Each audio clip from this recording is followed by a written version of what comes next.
नमस्कार साथियों।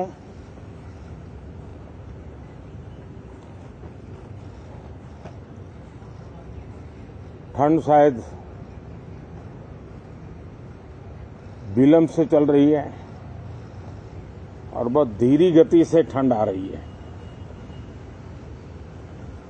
लेकिन राजनीतिक गर्मी बड़ी तेजी से बढ़ रही है।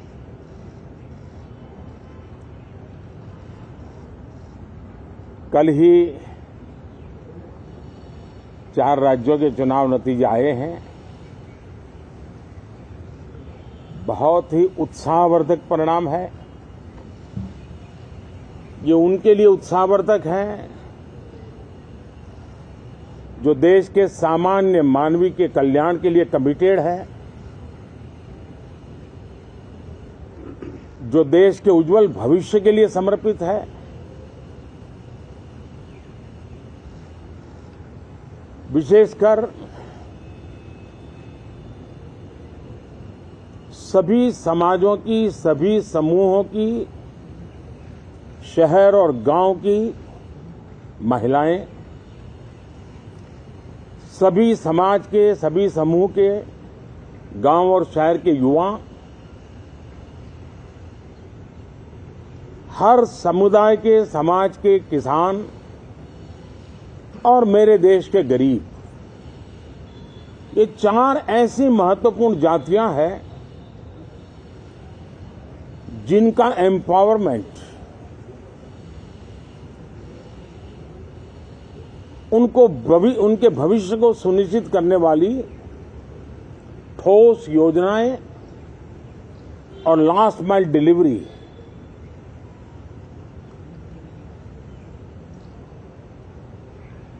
इन उसूलों को लेकर के जो चलते हैं उन्हें भरपूर समर्थन मिलता है। और जब गुड गवर्नेंस होता है, पूर्णतया जनहित के लिए समर्पण होता है, तो एंटी इनकम्बेंसी ये शब्द इरेलेवेंट हो जाता है। और हम लगातार ये देख रहे हैं, कोई इसको प्रो इनकम्बेंसी कहे, कोई इसे गुड गवर्नेंस कहे, कोई इसे ट्रांसपेरेंसी कहे, कोई उसे राष्ट्रहित की, जनहित की ठोस योजनाएं कहें, लेकिन ये लगातार अनुभव आ रहा है। और इतने उत्तम जनादेश के बाद आज हम संसद के इस नए मंदिर में मिल रहे हैं।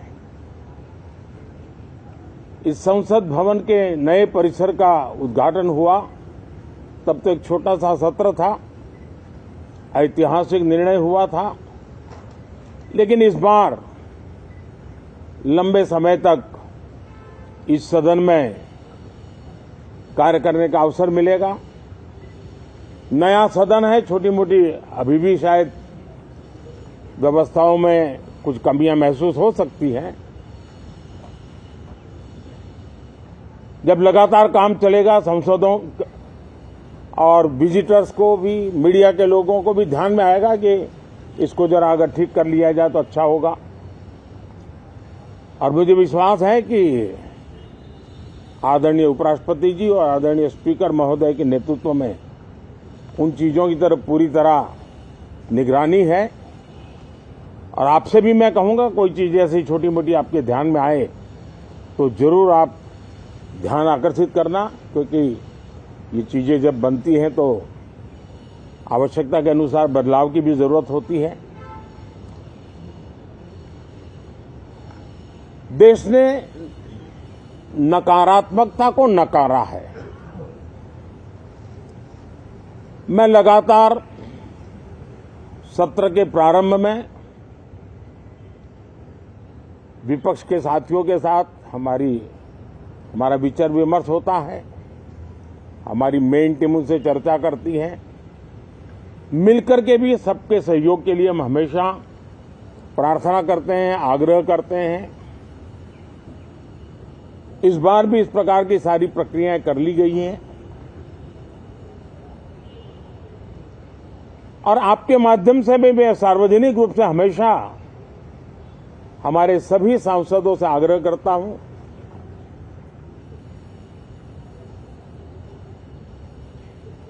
लोकतंत्र का ये मंदिर जन आकांक्षाओं के लिए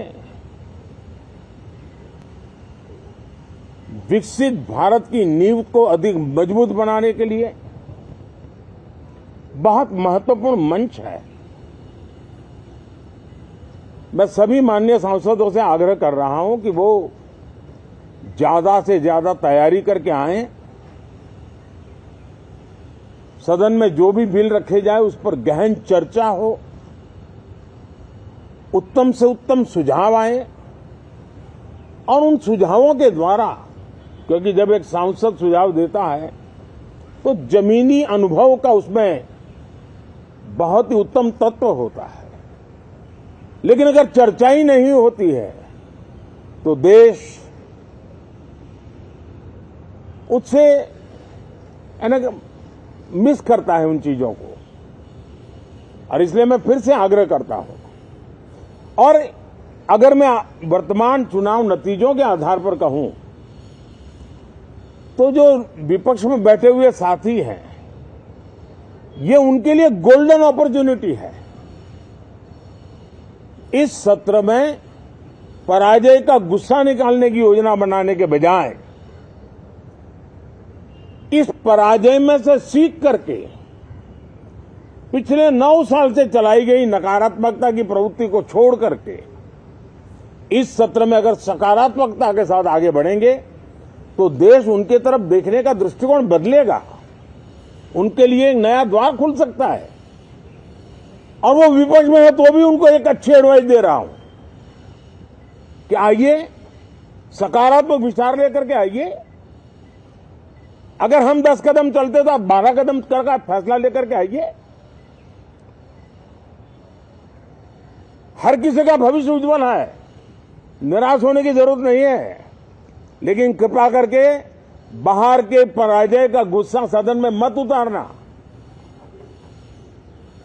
हताशा, निराशा होगी, आपके साथियों को आपका दम दिखाने के लिए कुछ न कुछ करना भी पड़ेगा, लेकिन कम से कम लोकतंत्र के इस मंदिर को वो मंच मत बनाइए। और अभी भी मैं कहता हूं, मैं मेरे लंबे अनुभव के आधार पर कहता हूं कि थोड़ा सा अपना रुख बदलिए, विरोध के लिए विरोध का तरीका छोड़िए, देश हित में सकारात्मक चीजों का साथ दीजिए, अच्छी उसमें जो कमियां हो उसकी डिबेट कीजिए। आप देखिए देश के मन में आज जो ऐसी कुछ बातों पर नफरत पैदा हो रही है, हो सकता है वो मोहब्बत में बदल जाए, तो मौका है, ये मौका जाने मत दीजिए। और इसलिए हर बार मैं करबद्ध प्रार्थना करता रहा हूं कि सदन में सहयोग दीजिए। आज मैं राजनीतिक दृष्टिकोण से भी कहना चाहता हूं कि आपका भी भला इसमें है कि आप देश को सकारात्मकता का संदेश दें, आपकी छवि नफरत की और नकारात्मकता की बने, वो लोकतंत्र के लिए अच्छा नहीं है। लोकतंत्र में विपक्ष भी इतना ही महत्वपूर्ण है, उतना ही मूल्यवान है और उतना ही सामर्थ्यवान भी होना चाहिए। और लोकतंत्र की भलाई के लिए मैं फिर से एक बार अपनी ये भावना को प्रकट करता हूं। 2047 अब देश विकसित होने के लक्ष्य में लंबा इंतजार करना नहीं चाहता। समाज के हर वर्ग में यह भाव पैदा हुआ है कि बस आगे बढ़ना है।